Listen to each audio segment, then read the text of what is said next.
Welcome to Teja 70mm. నమస్తే తెలంగాణ. ఇవాళ వార్తలు చూసుకున్నట్లయితే 5,560 కోట్లతో పైప్ లైన్, హైదరాబాద్కు నీళ్లు కోసం అంటున్న పరిపాలన అనుమతి, మల్లన్న సాగర్ నుంచి నగరానికి 15 టీఎంసీలు తరలింపు, 40% రాష్ట్ర ప్రభుత్వం, 60% ఏజెన్సీ ఖర్చు, 2 ఏళ్లలో భారీ పైప్ లైన్లు, నీటి శుద్ధి కేంద్రాల నిర్మాణం, కేసీఆర్ ప్రభుత్వంలో గోదావరి మొదటి దశ పూర్తి, కాళేశ్వరం 30 టీఎంసీలతో నగరానికి శాశ్వత భరోసా. పైప్ లైన్లో పారేదేంది?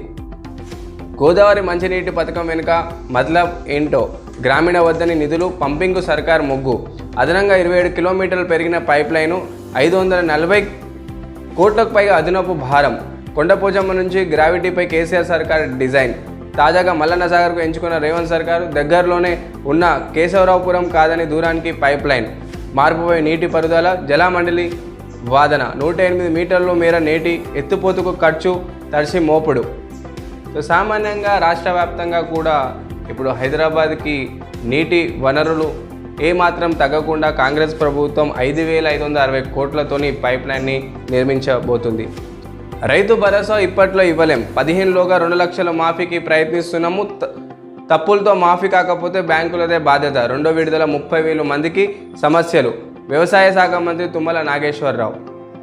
పెట్టుబడి సాయం పంపిన ఆలస్యం అవుతుంది, రైతుల మేధావులకు అభిప్రాయ సేకరణ పూర్తి కాలేదు, విధి విధానాలపై అసెంబ్లీలో చర్చించలేకపోయాం, కౌలు రైతుల అంశంపై ఇంకా స్పష్టత రావాలి, పంట వేసిన రైతులకే రైతు భరోసా మంత్రి తుమ్మల. సో సామాన్యంగా రైతు భరోసా విషయంలో, రైతు రుణమాఫీ విషయంలో చాలామంది రైతులకు ఇప్పటివరకు కూడా రుణమాఫీ అనేది జరగలేదు. గతంలో బీఆర్ఎస్ ప్రభుత్వంలో అందరికీ కూడా సమాన న్యాయం జరిగింది. కానీ ఇప్పుడు కాంగ్రెస్ పాలనలో ఎవరైతే రైతులు పంట భూమి ఉన్నదో వాళ్ళకి మాత్రమే రుణమాఫీ జరుగుతుంది. కౌల రైతులకు కావచ్చు, అలా కూడా కొన్ని టర్మ్స్ అండ్ కండిషన్ విధానంగా, అదేవిధంగా కొన్ని జిల్లాల్లో కొన్ని మండలాల్లో కొంతమందికి రుణమాఫీ అవుతుంది, కొంతమందికి అవ్వట్లేదు. సో దీనికి సంబంధించిన రెండో విడుదల త్వరలోనే రిలీజ్ చేస్తామని చెప్పడం జరిగింది. నల్ల కనెక్షన్లు తెలంగాణ ఫస్ట్. గ్రామీణ ప్రాంతాల్లో ప్రతి ఇంటికి ట్యాప్ కనెక్షన్. 2020-21 నాటికి పెద్ద రాష్ట్రాల్లో మనమే టాప్. నల్ల కనెక్షన్లో దేశ సగటు 77.80%లో మాత్రమే. రాజ్యసభలో వెల్లడించిన కేంద్ర జలశక్తి మంత్రి. యావత్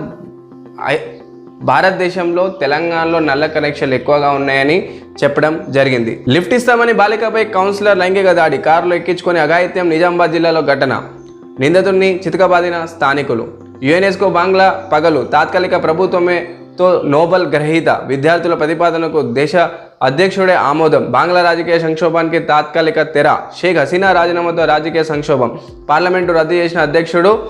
తాత్కాలిక ప్రభుత్వాన్ని ఏర్పాటు చేసేందుకు సమ్మతి. జైలు నుంచి మాజీ ప్రధాని ఖలీద్ జియా విడుదల. రగులుతున్న బ్రిటన్. వలసదారుల ప్రత్యేక ఆందోళన ఉద్రిక్తం. దేశవ్యాప్తంగా అల్లర్లు, ఆస్తులు ధ్వంసం. పోలీసులపై పెట్రోల్ బాంబులు. 370 మంది అరెస్టు. ఒప్పందం స్వేచ్ఛమేనా? తెలంగాణలో జీవన ఇంధన ప్లాంట్ కోసం అమెరికాలో ఒప్పందం చేసుకున్నట్టు సీఎం రేవంత్ రెడ్డి. చిత్రంలో మంత్రి శ్రీధర్ బాబు, ప్రధాన కార్యదర్శి శాంతికుమారి.